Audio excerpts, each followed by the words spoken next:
গরমকালে বিশেষত ত্বকের কোন কোন সমস্যাগুলো আমরা বেশি দেখতে পাই?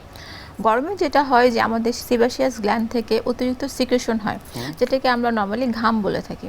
সো ঘামের এই সমস্যার জন্য আমাদের সবচেয়ে কমন যে প্রবলেমটা স্কিনে দেখা যায় সেটা হচ্ছে ঘামাচি।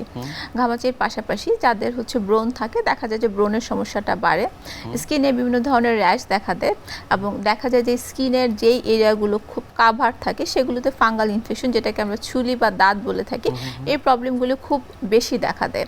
এছাড়াও দেখা যায় যে আমাদের স্কাল্পে বা আমাদের হেয়ারের মধ্যে ড্যান্ড্রাফ, তারপর হচ্ছে সেবোরিক ডার্মাটাইটিস বা যাদের সোরিয়াসিস জাতীয় যে স্কিন ডিজিজগুলো আছে সেগুলি গরমকালে বেড়ে যায়। একনি এই সমস্যাটি আমরা গরমকালে অনেক বেশি দেখতে পাই, সেক্ষেত্রে আসলে এই বিষয়টি কি এবং কেন হচ্ছে এমন? একনি ইউজুয়ালি সেবাসিয়াস গ্ল্যান্ডের যে অতিরিক্ত সিক্রেশনের জন্য হয়।